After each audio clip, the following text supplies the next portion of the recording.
اور زمانہ جاہلیت میں جو عرب تھے وہ شوال کے مہینے میں شادی کو منحوس سمجھتے تھے، اس لیے کہ شوال شول سے ہے، اور شالت الناقہ وہ کہتے تھے کہ اونٹنی اونٹ کو اپنے قریب نہیں آنے دیتی، تو اگر اس مہینے میں شادی کرو گے تو میاں بیوی میں محبت نہیں ہوگی، الفت نہیں ہوگی۔ اللہ تعالیٰ نے حضرت صلی اللہ علیہ وسلم کو رحمت بنا کر بھیجا، دین اسلام آیا تو آپ صلی اللہ علیہ وسلم نے جاہلیت کے ان تمام رسوم کو باطل قرار دیا۔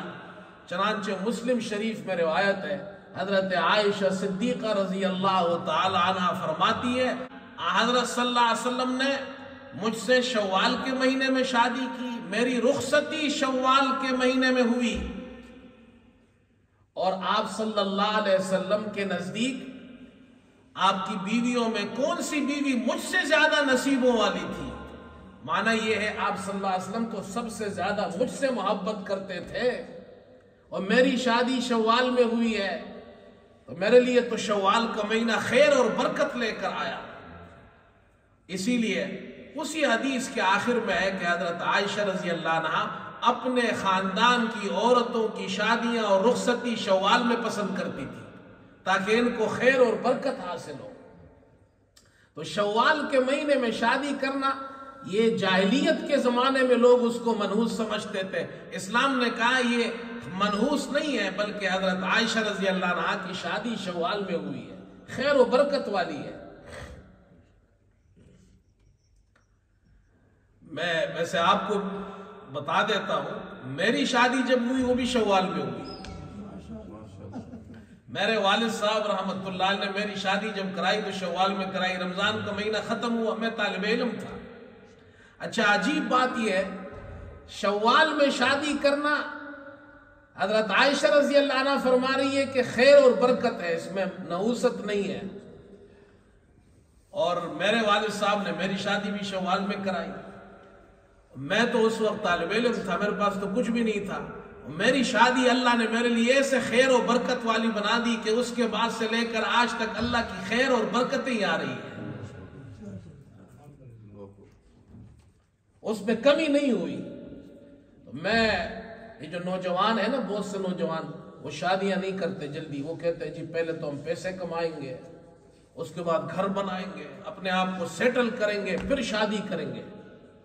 اللہ اکبر، قرآن کیا کہتا ہے؟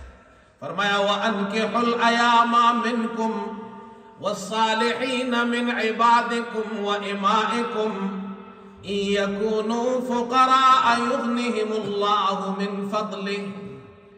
اللہ تعالیٰ فرماتے ہیں، حکم دیتے ہیں خاندان کے بڑوں کو، اور یہ حکم دیتے ہیں تم میں سے جو مجرد ہیں، جن کی شادیاں نہیں ہوئی ہے، سنگل ہے، ان کی شادیاں کراؤ، اور تمہارے جو غلام اور لونڈیاں ہیں نیک اور پارسا، ان کی بھی شادیاں کراؤ۔